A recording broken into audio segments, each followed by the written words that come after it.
Alors, comme je vous le disais dans cette vidéo, on va voir un petit peu ensemble les différents environnements de dev officiels que nous propose Laravel. Vous êtes libre ou pas de les utiliser. L'intérêt, c'est que c'est pas à vous de les maintenir et de les mettre à jour. C'est plutôt cool. Ça vous permet un petit peu de vous focus sur vos développements plutôt que sur votre environnement de développement. Premier environnement très intéressant, en particulier si vous êtes amateur, amatrice de serveurs virtuels, c'est Laravel Homestead. Donc du coup, Laravel Homestead, c'est simplement une machine virtuelle prête à l'emploi, qu'on crée à partir du logiciel Vagrant et qui met du coup à votre disposition tous les logiciels que vous pouvez voir juste ici. Donc là, vous avez vraiment un listing exhaustif de tout ce que vous avez par défaut, de tout ce que vous pouvez activer en option très facilement via un petit fichier YAML. C'est extrêmement pratique. Vous pouvez voir que vous avez, vous voyez, toutes les versions de PHP disponibles depuis la 5.6.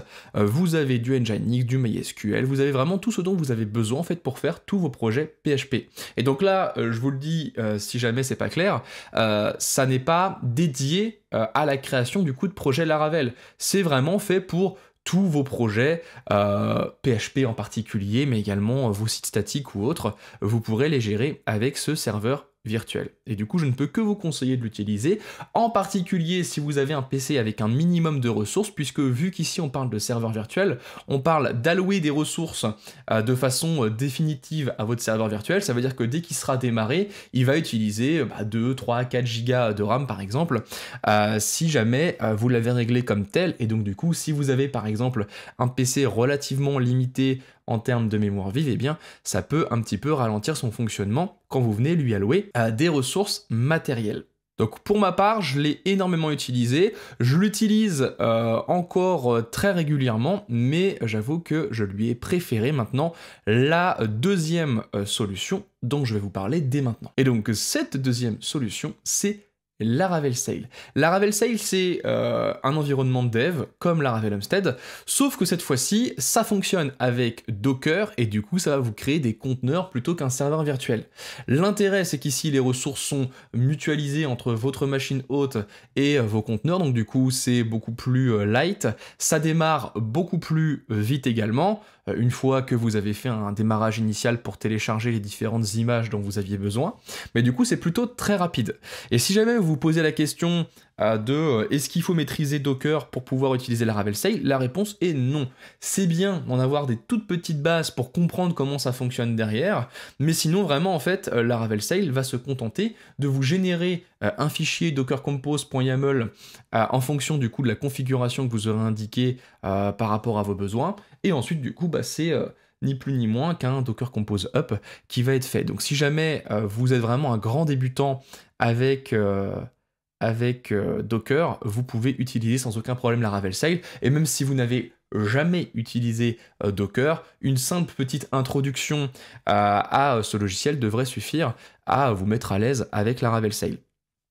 Pour le coup ici, Laravel Sail, il est fait pour être installé sur des projets Laravel. Et donc là pareil, vous pourrez installer tout ce dont vous avez besoin, comme avec Laravel Homestead. Donc moi vraiment c'est aujourd'hui la solution que je privilégie quand je fais du dev avec Laravel. Tous les environnements ici là dont on parle ensemble, je ferai des formations en fait dédiées à chacun d'entre eux. Comme ça, ce sera plus sympathique, on pourra prendre le temps. C'est pour ça qu'aujourd'hui, on va vraiment avoir un environnement de dev ultra minimaliste, avec juste une install de PHP et de MySQL, parce que ce sera largement suffisant pour créer notre projet de blog ensemble. Mais quand vous voudrez quelque chose d'un petit peu plus robuste, avec plus de choses à votre disposition, plus facilement paramétrable et tout, eh bien, vous pourrez aller vers une de ces solutions, et donc dans ce cas-là, vous pourrez garder mes formations quand elles seront disponibles. Enfin, dernière solution officielle que nous a mis à disposition Laravel, c'est Laravel Valet. Donc je ne sais pas si ça se prononce comme ça en français, je pense que si. Ou est-ce qu'on dit Valette? Je ne sais pas. On s'en fout, hein. Clairement on s'en fout, mais c'était important pour moi de préciser que je ne suis pas sûr de la prononciation. Et donc Laravel Valet, lui, met à votre disposition un environnement de dev ultra minimaliste qui fonctionne en fait avec Nginx derrière, et donc du coup lui il tourne toujours en tâche de fond, et vous n'avez pas du coup à démarrer le conteneur ou le serveur virtuel comme avec Laravel Sail ou Laravel Homestead. Là ça fonctionne toujours en tâche de fond, c'est ultra light, ça consomme, vous voyez comme on vous le dit ici, seulement 7 mégaoctets de RAM, donc du coup c'est plutôt simple. Il n'est pas fait, comme on vous le dit ici, pour remplacer Laravel Sail ou Laravel Homestead, mais il est plutôt pratique pour rapidement démarrer un nouveau projet ou faire des petits tests rapides. Son petit défaut, c'est qu'il est seulement disponible sur macOS. Laravel Homestead et Laravel Sail, eux, ils sont disponibles sur Windows, sur Mac et sur vos distris Linux. Donc voilà pour ces 3 solutions. Pareil ici pour Laravel Valet, c'est comme pour Laravel Homestead, vous allez pouvoir l'utiliser pas que pour vos projets Laravel, vous pouvez l'utiliser pour n'importe quel projet PHP ou pour un projet statique tout simple avec seulement du code côté front. Pour ma part, vu que je suis sur un Mac tout neuf que j'ai dû acheter spécialement pour reprendre les formations parce qu'il y avait un souci de port sur mon MacBook Pro, j'ai dû du coup partir sur un Mac mini parce que du coup c'était la solution la plus acceptable en termes de prix et en termes de port disponible à l'arrière de la bête. Donc du coup je suis parti sur un petit Mac mini qui est ici complètement tout neuf.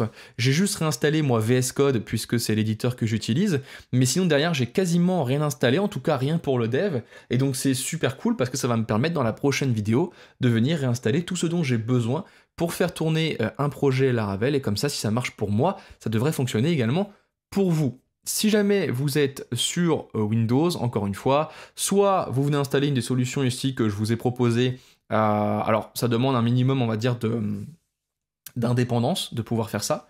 Si jamais vous n'êtes pas encore très à l'aise avec tout ça et que ça vous parle pas trop, les différents environnements dont je viens de vous parler, eh bien vous pouvez simplement aller vers vos environnements habituels. Donc si vous êtes sur MAMP, WAMP ou autre, ça sera extrêmement bien. Petite pause avant de reprendre la fin de la vidéo, je vous indique ici qu'on va installer MySQL et PHP, mais je ne vous indique pas qu'on va installer également Node pour avoir NPM et également Composer, donc du coup pour avoir ces 2 gestionnaires de dépendance d'installer sur nos machines.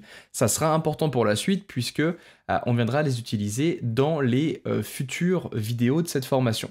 Donc si jamais vous n'avez pas Composer ni NPM d'installer sur vos PC Windows, eh bien je vous invite à les installer. Pourquoi pas avec Chocolaté, c'est plutôt pratique et très simple à installer avec, pour que du coup vous soyez sur un pied d'égalité avec les personnes qui sont sur Mac. Voilà pour cette petite parenthèse, on reprend la fin de la vidéo. Sinon, je vous invite à aller vers le package manager Chocolaté, qui est très très bien sur Windows, qui va faire exactement ce qu'on va faire nous avec Homebrew côté macOS. Je vous dis donc à tout de suite pour les utilisateurs macOS dans la prochaine vidéo, et pour les autres, vous pouvez directement passer à la vidéo d'après dans laquelle on va venir créer notre premier projet Laravel.